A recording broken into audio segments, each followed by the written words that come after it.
Welcome fintech trading. जैसा कि screen पे आप देख पा रहे हो, आज हमारा डिस्कशन का शेयर रहेगा डिक्सन टेक्नोलॉजी। डिक्सन टेक्नोलॉजी को हम डिस्कस करने की कोशिश करेंगे। करंटली ये शेयर 15,000 प्लस पे ट्रेड करता हुआ नजर आ रहा है और शेयर में गिरावट का माहौल हमें देखने को मिल रहा है। ये शेयर करंटली हम देखें तो इस शेयर को काम किस सेक्टर में करता है, तो इलेक्ट्रॉनिक मैन्युफैक्चरिंग सर्विसेज, इसका मतलब ये इलेक्ट्रॉनिक सेक्टर का शेयर है जो कि आज के समय में काफ़ी रिलेवेंट जो है सेमीकंडक्टर सेक्टर, उसमें भी ये काम करता हुआ नजर आ रहा है।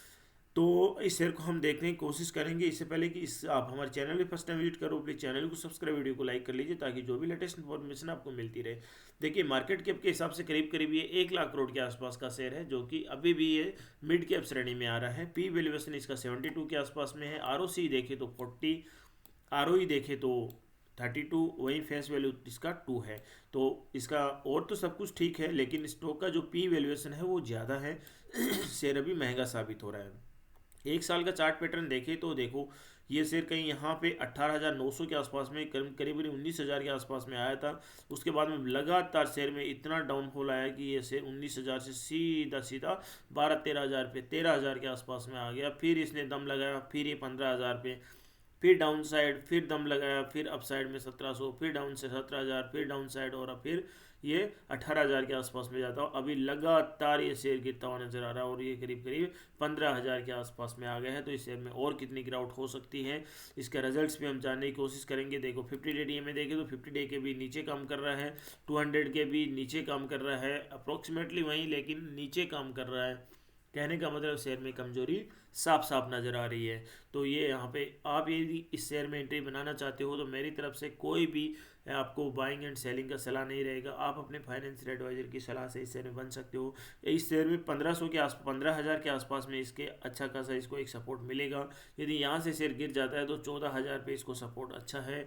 उसके बाद में यहाँ से गिर जाता है तो 13,000 पे इसको सपोर्ट मिलता हुआ नजर आएगा। हायर साइड में जाएगा तो इसको 17,000 के आसपास में, यहाँ पे 17,000 के आसपास में इसको एक रेसिस्टेंस फेस होगा। रेसिस्टेंस 17,000 पार करने के बाद में 18,000 का रेसिस्टेंस, इसका अच्छा खासा रेसिस्टेंस रहेगा।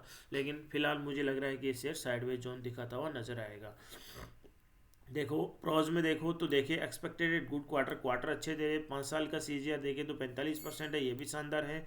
यहीं आर देखे 3 साल का तो भी 28% है, काफ़ी शानदार है। और इसका सेल्स देखे पिछले 10 साल का तो 45% का सेल्स ग्रोथ भी एवरेज दे रहा है, तो ये भी ठीक है। वहीं इसके कॉन्स में देखें तो 23% बुक वैल्यूएशन से ज़्यादा हाई पे ये ट्रेड कर रहा है, तो ये कोई बात नहीं, ये तो होता है। और एक चीज़ ये काफ़ी इंपॉर्टेंट चीज़ है, हम क्या देखते हैं, प्रॉफिट देखते हैं। तो इसके प्रॉफिट में अदर इनकम्स भी इंक्लूड है, जो कि 780-81 करोड़ के आसपास की अदर इनकम है, वो इंक्लूडेड है, इसलिए शेयर प्रॉफिट में दिखता है। ये चीज़ नोट करने वाली चीज़ है। और देखें तो इसमें प्रोमोटर्स पिछले 3 साल में 5% के आसपास से कम हुआ है। पेयर ग्रुप के कंपनी है, उनको आप स्टडी करके चल सकते हो। ये सारी पेयर ग्रुप की कंपनी है, इनके सारे पैरामीटर्स हैं, इनको आप स्टडी कर सकते हो। एक स्क्रीनशॉट लेके इनको आराम से स्टडी कर सकते हो। इनके अनुसार आपको यदि इनमें से कोई कंपनी अच्छी लगती है तो उसको भी ले सकते हो। क्वार्टरली रिजल्ट्स देखें तो क्वार्टरली रिजल्ट्स में देखिए आप, नेट प्रॉफिट यहाँ देख लीजिए 77 करोड़, और ये बढ़ता बढ़ता यहाँ बढ़ता ही रहा है। 280 करोड़ था और अभी देखो काफ़ी शानदार इसने नेट, ये जो है नेट रिटर्न्स दिया है, नेट प्रॉफिट दिया है क्वार्टरली बेसिस पे। लेकिन ऊपर अभी क्या बोला गया था कि शेयर में इसमें जो है रिटर्न में अदर इनकम भी इंक्लूडेड है। तो इस चीज़ को आप देखिए, उस यदि ये इनकम यदि हटा दे तो यहाँ पे ये बहुत कम हो सकता है। इसका जो प्रॉफिट है, ये जो क्वार्टरली प्रॉफिट है वो बहुत कम हो सकता है। तो आप इस चीज़ को देखिए, सितंबर में एंड क्वार्टर का ये रिजल्ट है।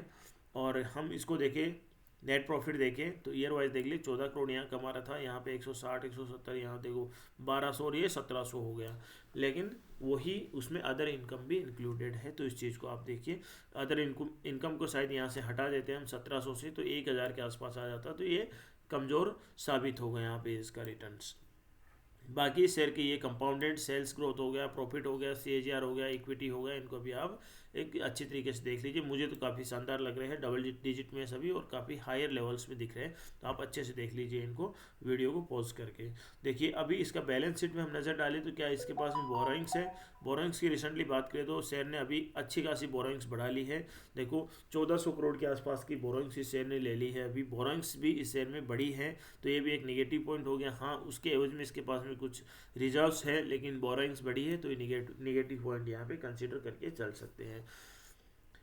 शेयर होल्डिंग पैटर्न देखिए तो प्रोमोटर्स इसमें 34% से देखो घटा है, 28% आ गया, तो ये नेगेटिव पॉइंट हो गया इसके लिए। एफआई जो 16% के आसपास में थी वो 20% हुआ, ये ठीक है। और डीआई जो 19% के आसपास में थी वो 29% के आसपास में आ गई है। और जो पब्लिक के शेयर जो 30% थे वो 21 पे आ गए। कोई नहीं, ये तो बैलेंस होता है, लेकिन कुल मिला के प्रोमोटर्स इसमें कम है, तो प्रोमोटर्स कम है, ये नेगेटिव पॉइंट कंसिडर किया जा सकता है। इस प्रकार से सारी चीज़ें मैंने आपको प्रो एंड कॉन्स बता दी हैं। मेरी तरफ से कोई बाइंग एंड सेलिंग की सलाह नहीं रहेगी। वीडियो केवल एजुकेशन पर्पज़ के लिए आप अपने फाइनेंशियल एडवाइजर की सलाह से शेयर बन सकते हो। एक बार शेयर में एंट्री बनाते हो तो कम से कम 3 से 5 साल देखिए। वीडियो देखने के लिए thank you, thanks a lot.